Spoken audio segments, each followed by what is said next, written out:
Welcome to another episode of Synoptus Lightning Round, where we ask 6 rapid-fire questions with some of the sharpest business minds talking about accelerating business value through technology, IT business alignment, and IT leadership development. Now, here's Cameron and David. Hello, everyone. Welcome to another episode of the Synoptus Lightning Round. I'm Cameron Ames. I'm here with David Reddick. David, how are you doing today? I'm really doing well, Cameron. It's episode number 10, and we have done a lot of interviews with interesting people. What are some of your favorite things we've done on the Synoptus Lightning Round over these first 10 episodes? So I think that obviously just about every conversation we've had has been unique and interesting in its own ways. One that really sticks out to me is Phil Moulton. And especially the books that he held up at the end. I see those in the background of your screen today. Obviously, I think that Mike Martin, from a CRM perspective, he's someone that I've respected for a long time and known on a personal level. I really valued his inputs there. David, what about you? So Guillermo Diaz, the CEO of CloudSpot, and Ketty Colson are both friends and mentors of mine, and I'm honored to know them, and to have them on our podcast was amazing for me. Today's guest, I'm also looking forward to. He is one of the initial founders of the Agile Manifesto that has driven Agile software development in software development lifecycle and affected the way software is developed for businesses. And so this interview is a little longer than normal, but we wanted to give our guest the opportunity to fully express his views. And so I'm excited to present Bob Martin. David and I are going to be talking to Mr. Robert Martin. For those of you who don't know who Bob Martin is, he's the author of the Agile Manifesto, one of the creators of the Solid Design Principles, and the first chairman of the Agile Alliance, if I'm not mistaken, as well. In addition to being an ubiquitous speaker within the software development and architecture communities. So welcome, Bob. How you doing? I'm doing very well. Thank you for inviting me. This sounds like fun. Awesome. So just in a few minutes, 1 or 2 minutes, tell us a little bit about what you do and who you are. Gosh, what I do and who I am. I'm a programmer. I've been a programmer for 50 some odd years at this point. And I've interspersed my career with a number of other much less satisfying and much less important things like running companies and so forth. But I much prefer just writing code. So I'll be happy if they find me with my nose stuck between the keys one day, writing code for some interesting thing that I thought was cool. What do I do? Nowadays, I do a lot of speaking like this, a lot of interviews like this, especially during the pandemic. It turns out that Zoom and other tools like this allow me to continue doing what I have always done. We are very fortunate in the software community to have written tools for ourselves so that we can now continue working and allow other people to continue working as well. I do a lot of writing. I write books. I'm in the middle of writing a book right now on test-driven development. I also do a fair bit of teaching on. Used to travel to do the teaching. Now I can do it using mechanism like this. So that pretty much takes up most of my time, other than the flying that I like to do. You can see my flight simulator behind me there. I like to get in an airplane and drill holes in the sky from time to time. So I'll be doing that right after I leave you, as a matter of fact. Great. So we like to talk about the integration of technology and business on this podcast. And what can you tell us about IT business alignment and how you see that accelerating business value? My view about software and business and society might be a little different, or maybe I'll take a different take on it. 30 years ago, our society did not depend on software. Most of our businesses did not depend on software. 30 years ago, most businesses had some kind of software running in them. They might have had some kind of inventory system or integrated payroll system or something like that, but they weren't dependent entirely on software. Today, everyone is completely dependent on software for virtually every activity that is performed by a human being. There is almost nothing you can do without interacting with a software system somehow. You can't cook a hot dog. You can't wash your clothes or your dishes. You can't drive your car. You can't make a phone call or watch TV. You can't buy anything. You can't sell anything. No law can be passed. No law can be enforced without software being smack in the middle of it all. So it's not just business, right? It's everything. Now, business is at the heart of it. Business is where all this software came from, although government's in there as well. But the reality is that software has infiltrated everything. One of the symptoms of that is that the number of programmers in the world apparently doubles every 5 years. Can you imagine business trying to absorb that many people? Nowadays, there's probably on the order of 100 million programmers in the world. And nowadays we look for countries that are on the other side of the planet in order to find the staff that we need to write the code that has to be done. So it's a fascinating time to be in this industry, and the demographic effects are deeply profound. Business and software has gotten caught up in the what's the best way to say this? The intersectional battle that's been going on over the last 5 to 10 years. If you look back in time, even to like 2000, software and politics had no cross-section at all, right? Nobody cared. If you were writing code, that was fine. Businesses didn't care. Nowadays, in certain areas of the country, if you do not have the right political opinion, you cannot work at a company. If you don't have the right political opinion, you cannot speak at a conference. There have been folks who are deeply accomplished in their field who have been rejected from conferences, disinvited from conferences, simply because of a statement they may have made in a completely different context. What effect that has on business, I think, is profound.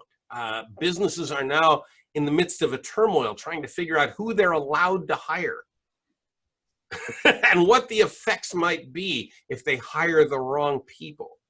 I don't know if this is the direction you wanted to take this, but these are the kinds of things that occupy my thoughts all the time. I love your insight, and I think that the conflict we're seeing, the divisiveness, often dividing along political lines, hurts both sides of the equation, the business and the technology. So would you say this divisiveness is the biggest challenge in getting the IT department and the business, the IT community and the business community in alignment? Is this divisiveness? No, there's a much bigger issue that I think sits between the business and the IT community. The divisiveness is new, is relatively new. It's only the last few years, and I believe and I hope it's going to burn itself out in the next 2 or 3 years. The pandemic has certainly had an interesting effect on it. There is a much more profound issue that separates business from IT. And it comes from the fact that business does not understand IT very well. And when I say IT, I mean programmers. Business does not understand programmers very well. Programmers don't understand business very well. And that leads to a misapprehension of skill. Probably the best way to say it is skill. Or another way to say it would be a misapprehension of professionalism.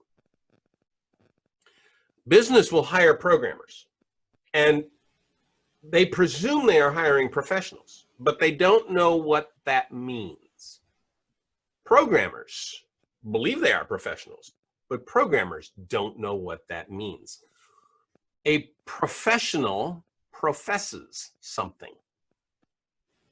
Usually what a professional professes is a set of standards, some disciplines, a notion of ethics. A professional doctor takes an oath, right? A professional engineer in other categories take an oath of some kind. They make a promise to society at large. We programmers don't do that at all. We have no set of ethics. We have no stated ethics. We have no set of standards. There are no disciplines we all adhere to. We just write code. And we write code that is not very good, frankly. Most of the time, when programmers write systems, they are writing the minimum amount of quality to get it out the door. They are not writing what I would call a professionally built system. And the business does not know this.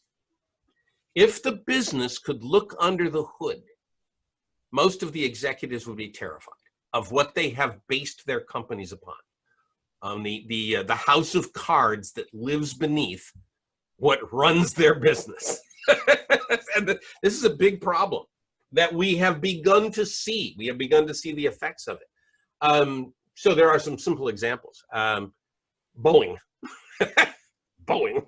The 737, although the problem with the 737 MAX 8 was a combined hardware-software problem, the fix is almost entirely software, which alludes to the fact that it was more of a software problem than a hardware problem. You might forgive Boeing for that one, or you might forgive the software developers at Boeing for that one, since they were literally following the requirements. And yet, that's a software problem. Or maybe a much more relevant one is the failures at Toyota, where the software controlling the cars had a nice little bug in it that managed to kill 50 or 60 people by accelerating out of control and smashing into things without the brake being able to work. We programmers are now put in the position of being able to kill people. This is not something that was true 30 years ago. This is not something any programmer thought they would be in a position to do. But now, a little bit of negligence, a little bit of carelessness in just the right place, and people can die. You also have the problem of Volkswagen. Remember what happened there, where in California, the Volkswagens were cheating the EPA. There was literally code in the Volkswagen that would check to see if the vehicle was on an EPA test stand, and then it would alter the emission characteristics of the engine.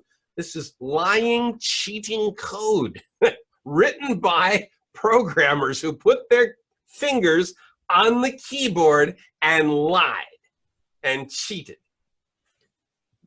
These are things that are profoundly affecting the joining of technology and business, and we have to get this under control somehow.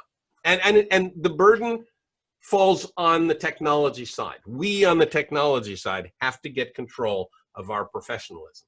Business already expects it. They just don't know they're not getting it. Wow.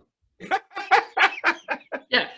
So that's, if I'm hearing you correctly, what you're saying is the problem is a disconnect between the professionalism expected by a business and the lack of professionalism delivered by a programmer or by an IT team.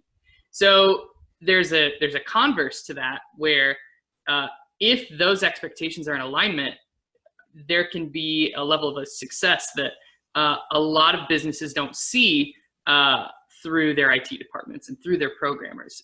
Do you have an example of that going well then? Oh, heavens.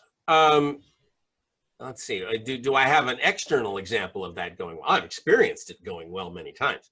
Do I have an external example of it going well? I'd have to make a guess. I'd have to make a guess about this. There are pieces of software out there that I think are absolutely stellar, really well done. And one of them is a tool called ForeFlight. Now, I'm a pilot, and ForeFlight runs on an iPad or an iPhone. It is the most solid, feature-packed, beautiful piece of software I think I've ever seen. I don't know what's under the hood. I don't know. I don't know whether the programmers have been disciplined and professional. I can't tell because I can't look under the hood. But the symptoms that I see coming at me indicate that something very good is going on. Features that used to work continue to work in new releases. That's a really powerful symptom that something is going well. Oh, they didn't actually break something else, which normally you see in systems that are coming, on a regular release cycle. Oh, they made this new thing, but they broke 7 other things over here. That doesn't seem to happen with them. So I don't want to gush any more about ForeFlight, other than to say, I do think there are companies that have gotten this right, probably based on how they hired their programmers. If I had to guess, I would say that the vast majority of those programmers are also pilots. And so just to make sure I'm hearing what you're saying one of the symptoms of misalignment would be this fragility that happens in software as iterative releases come out. The things break in the business. Yeah. A good sign of alignment, at least in the programming side and the business side, would be that there's a stability, that the fragility doesn't exist, and the company can, as the business needs new functionality and new features, that can be released at the speed the business needs without facing that fragility. Yeah, there are 2 symptoms that imply that there's this huge disconnect. One of those symptoms is fragility, and it's one of the few things that managers and customers can smell to tell that something's wrong under the hood. Right? Every time a new release comes out, there's something else wrong with it, and that's a clear indication that something has gone wrong. The other indication is harder for customers to see, but very easy for managers to see, and it's the productivity of the staff itself. If the productivity is going down at a, what's the term, logarithmic rate or an exponential rate, if the productivity, it gets harder every release to get the same number of features done. If you have to continue to multiply the staff by some factor to get the same number of features done, there's something wrong under the hood. And many, many companies experience that, right? Where the staff multiplies out of control. Yeah. I've actually looked at that as a inverse geometric relationship. Okay. Complexity, inverse geometric relationship to productivity. So it's in one of my books. So, okay. All right. Yeah. So then what I'm hearing is, okay, so a company can kind of take this self-introspective view of themselves and go, okay, so I'm seeing some of these symptoms in my own company. And so I know that something needs to change there. If someone came to you and said, okay, I'm seeing these, what do I need to do? And you were to give them just a single piece of advice, what's that one thing that they could do that would at least get them started on the road to better alignment? Hire better. So one of the problems we have is that there's an immense demand for programmers. Like I said earlier, the number of programmers doubles every 5 years. What that means is that half the programmers in the world are ridiculously young. The average age of a programmer in 1960 was in the 40s. Now it's somewhere in the low 20s. And that's simply because we're just pulling gobs and gobs of students out of college and throwing them into our IT staffs. And we've gotten the impression over the last few decades that programming is for young people. Now, this is wrong. It's dead wrong, right? But that's the impression. You look around an IT staff and what you see are a bunch of 20-year-olds and maybe a scattering of 30-year-olds. And if they're not in management by the time they're 35, something's wrong with them. And that's wrong. It's dead wrong. What we wish we saw is in a software team is a bunch of people who are weighted more towards the older side, 30s and maybe into their 40s, even 50s. You would like to see people with experience building the systems that businesses depend upon. So my advice to businesses is to be very careful about how you hire. It is not volume that matters so much. It's experience that matters. And it would be a very wise thing to have 10 experienced people as opposed to 50 inexperienced people. You'd probably get a lot more done, and it would probably be a lot better done. Fair enough. Fair enough. So at this point, I know that you have absolutely nothing going on in your schedule, so you're not working on anything right now, are you? Just kidding. Feel free to take a minute. Is there anything that you'd like to plug, anything that you're working on or any events that you have upcoming? Is that your cell phone doing that? I bet it is. Or somebody's cell phone. Maybe it's mine. Did you hear that clicking? I did. Yeah. These things, when they pull the cell towers, they emit an awful lot of power, and it can screw up the electrical signals going into your microphone. I'm going to make sure that's far away. So what am I working on? What do I want to plug? Well, I am in the midst of writing a new book. This book is a book on test-driven development. It should be, I don't know when it'll be done. Probably it'll be done before the year is out. That means it'll probably be published early next year. And the title is Clean Craftsmanship. So that'll be the next book coming out. I got one book after that I want to write, maybe two. That was my phone. I got one book coming out after that, maybe two. One is going to be on professionalism, just a rant about professionalism. Probably not a rant, but a treatise on professionalism. And the other one, I'm just tempted on writing a book about functional programming and Lisp. So I might write something like that just for fun. Other than that, no, there's not a lot of things I want to announce. I am one of the contributors at cleancoders.com. I do a lot of videos there. And people can purchase those videos and hear, very long-term lectures. I think there's like 70 or 80 hours of fairly deep software lecture over there now.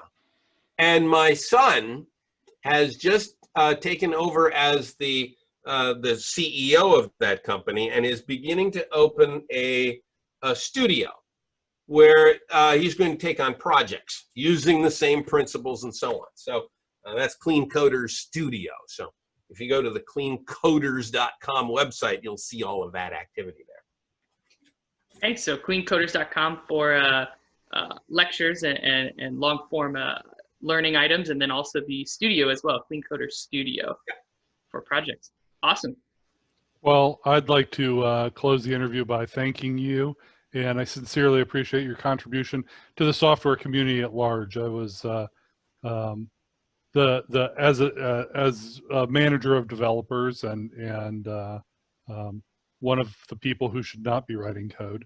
I do know that your contribution, software development in the world wouldn't be the same animal it is right now if without your thinking and leadership. And I appreciate it. I am honored to have spoken to you today. Ladies and gentlemen, this has been Uncle Bob. We want to say thanks again to Mr. Bob Martin for joining us on the Synoptus Lightning Round podcast. So David, obviously there's a lot to unpack there. Certainly this is a lot more than what we would normally have on one of these. What first impressions, what did you get out of that? So one of the things that Uncle Bob said that I've seen over and over is when IT departments aren't able to move at the speed the business needs them to move, they throw bodies at it. Right? Uncle Bob talked about hiring 50 programmers when they should be hiring 10 experienced programmers. And I've seen that. I've seen that over and over and over again. And they just continually beat their head against that same wall. And there's a real need for experienced programmers, which is one of the reasons that you work so well with our Salesforce customers. You hold 14 Salesforce certifications. That's a massive number of certifications for one individual to hold. And I always tell I tell our customers, if Cameron can't do it in Salesforce, you can't do it in Salesforce. And so your experience in that technical arena adds a lot of value to our customers. Thanks, David. What about you? So for me, I think that in a very similar vein, certainly the concept of excellence within a discipline has been discussed numerous times throughout academia, whether that's 10,000 hours and that concept that's been floated around, or the idea that Uncle Bob brought up, that programming is naturally, at least in its current state, a field of novices, just based on the fact that every 5 years the amount of programmers doubles, which by definition, half the programmers have less than 5 years of experience. So there's certainly a threshold of hours that a lot of not only programmers, but just in IT in general, that 10,000 hour threshold probably hasn't been met by a majority of individuals within the space, at least for those who are first starting out in their careers. David, obviously, I've been with you for a number of years in a number of roles. And so obviously I've seen you have those 10,000 hours and go way beyond those as well. What are some of the things that you've done or you've seen within those? So is that your way of saying I'm really old? I didn't say anything. I mean, the gray hairs, I earned it. Yeah, I've got 50, 60,000 hours in my career between technical and leadership. I've worked in a number of verticals, and that breadth of exposure has given me, rather than having a myopic view on a particular business, I'm able to take concepts from one business and apply to another. And I really think the one of the things that I've taken away from my doctoral studies is the ability to think critically about businesses and try to help them think critically about what they're doing, and not just come in with a Band-Aid, but with a holistic solution. And that's why we work so well together. I really enjoyed speaking to Bob Martin. I think this was an awesome interview, and I hope our viewers enjoyed it. Thanks, everyone. Thank you for watching Synoptus Lightning Round. For more episodes of Synoptus Lightning Round, visit synoptus.com, Apple Podcasts, Google Play, or wherever you get your podcasts.